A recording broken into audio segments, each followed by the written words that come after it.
Welcome to another edition of In the Know on WJTV Plus. I'm Byron Brown. A new Lending Tree analysis reveals that nearly 15% of small businesses expect to add employees over the next 6 months, signaling caution optimism, even as 75% of businesses expect staffing levels to remain unchanged and 10.3% anticipate cuts. Joining us now is Matt Schultz. He's the Chief Consumer Finance Analyst at Lending Tree. And Matt, welcome to In the Know. Thanks for having me. Let's talk here about what data have you seen that shows why Mississippi is the most optimistic category for business hiring in the next 6 months? Yeah, we looked at business trend and outlook data from the Census Bureau from September. It's the most recent data that's available, and what it showed was that Mississippi was the most optimistic in terms of business hiring plans for the next 6 months. And so that's a significant thing, and that's really significant and encouraging news for businesses and for consumers in Mississippi. And what can we expect to see in the state of Mississippi from this growth?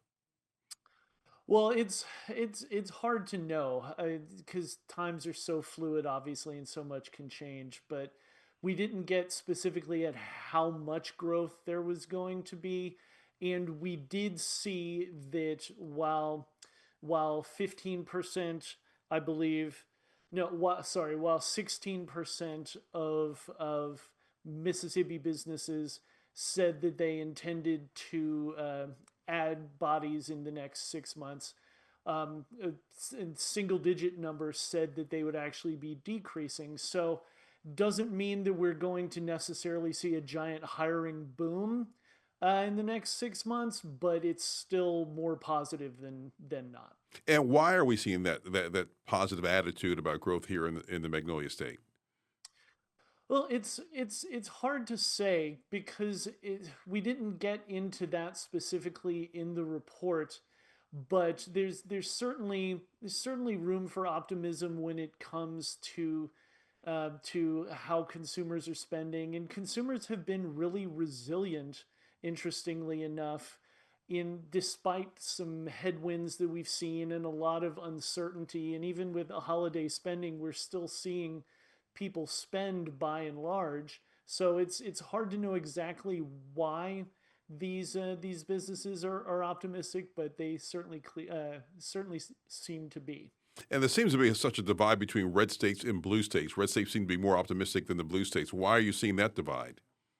Yeah, that was something that jumped out at me pretty quickly in this report, and it's no great secret that so many things in our country today are divided along political lines, at least to some degree, and it was interesting to see that the the by and large the most optimistic states in this country when it came to hiring in the next 6 months were red states that backed President Trump in the previous election, and most of the least optimistic, with a few exceptions, were states that backed Vice President Harris in the last election. So some of that simply might be optimism about the still somewhat new administration, or pessimism depending on your voting preference. But it was interesting to see that kind of stark difference in those numbers. Did it have anything to do with how people feel about the tariffs that are in the president's position on tariffs? It didn't specifically ask about that, but it's hard to imagine that that wouldn't have played some sort of role, especially given that this was dating back to September and that a lot of stuff was still in flux, and truthfully, a lot of people's views on tariffs and some of the president's moves, how you view those may also be influenced by your views and your political preferences. I mean, I think that's kind of a natural thing, and we've certainly seen that too. Yeah, a lot of southern states, which happen to be red states, are right to work states. Does that matter that they are right to work states opposed to in the north where they are more unionized? Um, Again, it didn't ask that, but anytime you're talking about things that make hiring and things easier for businesses, that could certainly be a thing.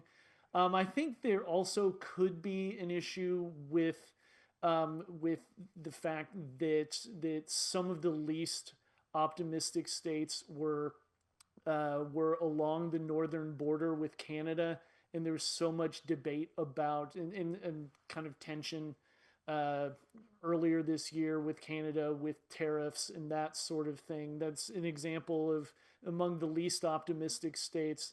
One of the red states that stood out there was Montana. And again, their proximity to Canada and their dealings with Canada up there might have played some sort of role. What about population growth, or where the states that are maybe seeing the more population growth, or where people are migrating to? Does that play a role at all? Um, it's quite possibly one thing that we did see was that it was kind of regardless of the size of the state, the red blue state thing tended to hold because even among the biggest cities in this country, the New Yorks, LA's, and Chicago's, we tended to see we tended to see sorry, even among the most populous states, the New York's, California's, Texas's, Florida's, we tended to see those optimistic or pessimistic numbers kind of stick along red blue lines. Why are there major optimism gaps among business sectors?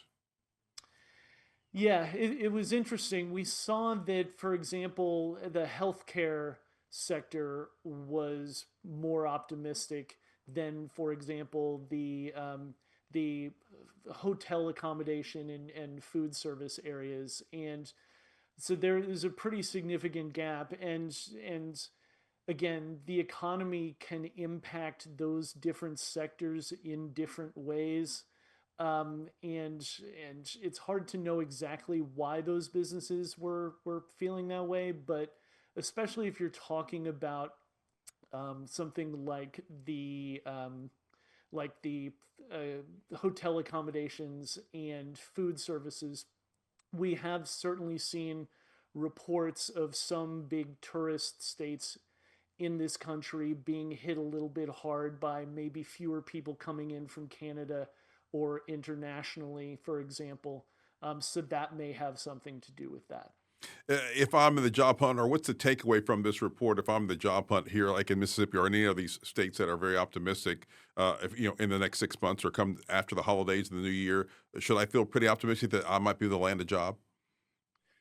It certainly helps, and I think that it's such a wonky time in the job market, and LinkedIn and social media and reports are all filled with people who have been really taking a long time to find that next job.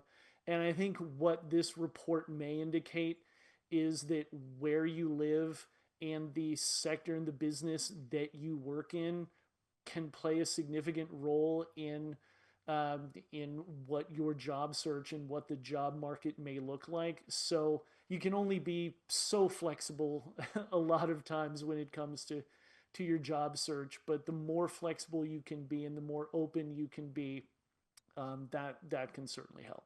Does this indicate any, when you talk about the optimism here? Does it indicate also how the salaries will be? I mean, when they say they're optimistic about hiring, are they optimistic about what they're going to pay in some of these jobs? I don't believe they covered wage salaries there, but I would say that anytime you're talking about a busy job market and in demand positions, that can be good news. But no, the report didn't get into that side of things. Will this affect or benefit those people who are already working about this optimism about how jobs are growing or the job growth here? It certainly can. It certainly helps your business when you are in a location where the economy is booming. It just means that people have more money to spend and are more likely to spend it at your restaurant or your boutique or your bookstore or your clothing store or your electronics store. So anytime you have rapid job growth or just significant job growth and optimism in a given area, it can certainly have ripple effects. What made Linden Tree do this report and want to look at how optimistic businesses were, or states were when it comes to looking at jobs and stuff across the country? Yeah, we're always looking at government data and our own proprietary data to just get a sense of people's perspectives and behaviors and beliefs as it relates to money. And anytime you're talking about jobs, there are a few things that are more important to people's perspectives and views on how they feel about their own financial situation than their job is. So anytime we're able to get some data like this that can give us a little bit more of an indication as to what is going on in the job market, it's a useful thing for us. I know this is in the report, but the Feds just cut interest rates the other day. What impact do you think that's going to have moving forward into 2016? I mean, 2026 rather. Yeah, no, it's interesting from a consumer perspective. The rate cuts have been good for folks who have debt, because it saves them a little bit of interest and that sort of thing. It's tough for people who are trying to save because those high yield savings accounts and CDs are going to return less. And for businesses, it can be good because it can free up a little bit of money for people, but it can also maybe reduce some of the costs of doing business. So I would say overall, it's probably a positive thing and for businesses, but it's going to be interesting to see what happens in 2026 because even though we've had a few rate cuts over the last year, it's not clear that we're going to see any more, at least in the short term, um, in terms of help for businesses with rates.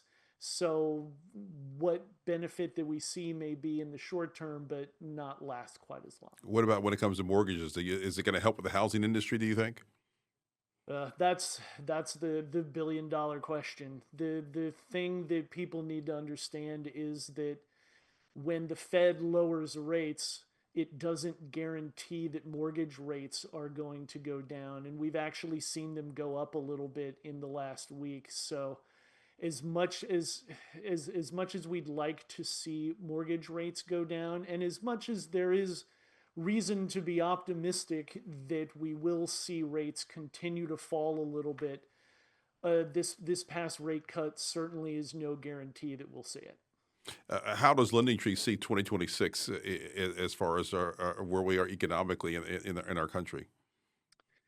Yeah, it's unfortunately, I think we're going to still see more uncertainty around interest rates and the job market and debt, and we're clearly seeing that there are some people who are doing great and some people who are still struggling with high prices, and I think that that's going to continue. I do think that we'll still see mortgage rates continue to mostly trend downward through 2026.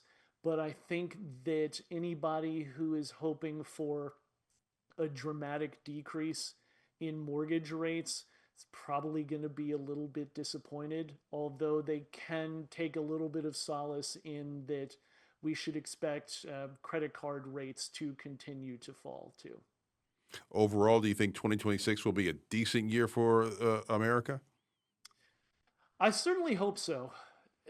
Any year that you try and trot out the crystal ball, it's it's a challenge.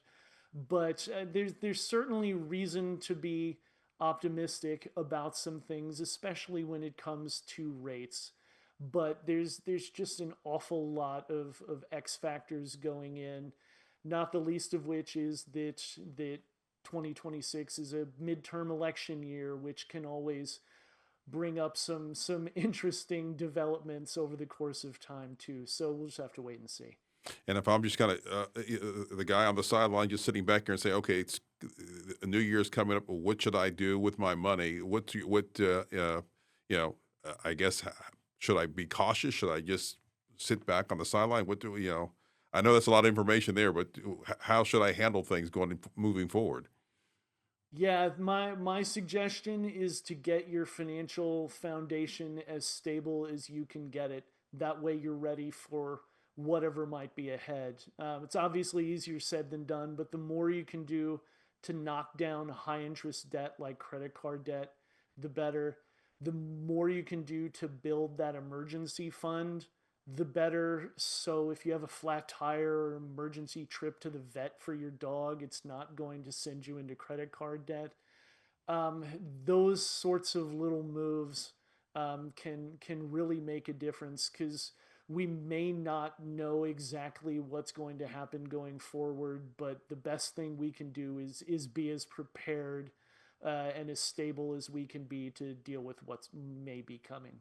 Oh, good advice there. Matt Schultz, it's always a pleasure talking to you, and thank you from Lending Tree. Appreciate you talking with us. Thank you. All right. And of course, you can join us for another episode on In the Know every Tuesday and Thursday right here on WJTV Plus. I'm Byron Brown. Thank you for joining us, and make it a good night.